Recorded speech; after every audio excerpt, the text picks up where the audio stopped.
Class 12th, Subject Physics, second chapter, Mechanical Properties of Fluids. From this chapter, let us see the factors affecting angle of contact. Factors affecting angle of contact. So first one, angle of contact depends on the nature of liquid and solid in contact. Second, angle of contact depends upon the impurities present in the liquid. And third, the angle of contact depends upon the temperature of the liquid. An increase in temperature of a liquid decreases its angle of contact. Second point is effect of impurity on surface tension. Effect of impurity on surface tension.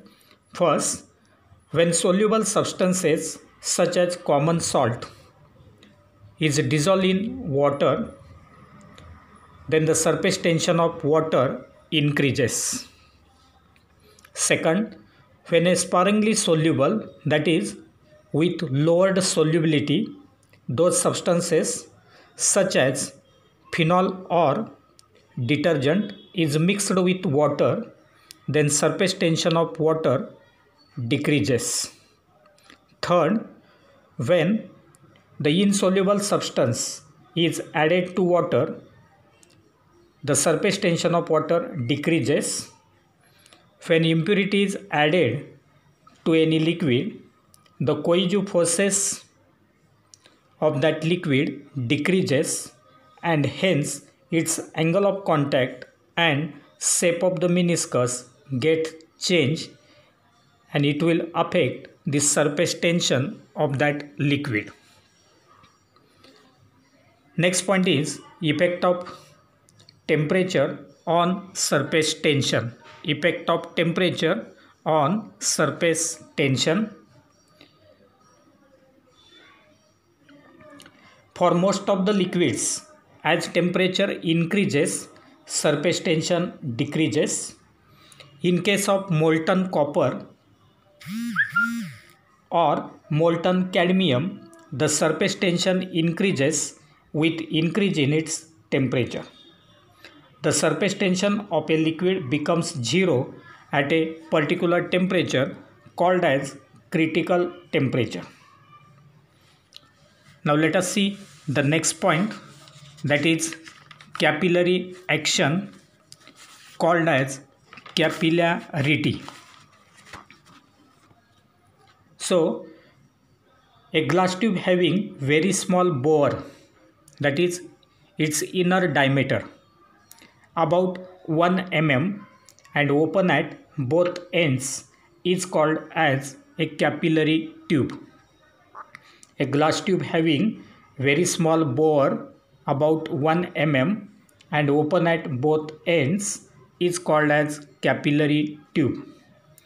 If one end of the capillary tube is dipped in the liquid which partially or completely wets the surface of capillary, for example water in contact with glass or kerosene in contact with glass, then the level of liquid in the capillary rises.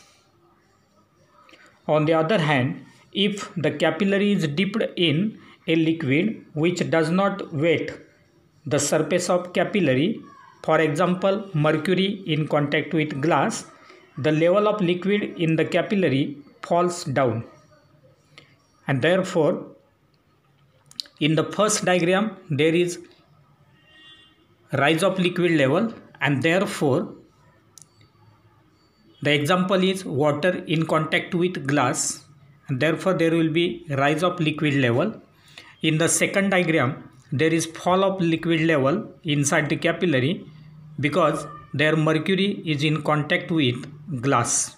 So in the first case water wets the surface of the capillary, but in the second case mercury does not wet the surface of capillary, and hence when water is in contact with glass there will be rise of liquid, and when mercury is in contact with glass there will be fall of liquid level inside the capillary.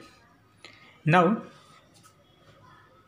the capillarity will be defined as the phenomenon of rise or fall of a liquid inside a capillary due to the surface tension when it is dipped in the liquid is called as capillarity. The phenomenon of rise or fall of liquid inside a capillary due to the surface tension of the liquid when it is dipped in the liquid is called as capillarity. Some of the examples in our day-to-day life of the capillary or capillarity are as follows. If you consider some of the examples in our day-to-day life of the capillarity, these examples are: first, oil rises of the wick of a lamp. In case of oil lamps, the oil rises through its wick due to the action of capillarity. Second, cloth rug sucks water. It is also due to the pores which are present on the surface of the rug. Due to that pores, there will be capillarity action and hence that cloth rug sucks water. Third, water rises of the crevices, that is cracks present in the rocks due to the action of capillarity.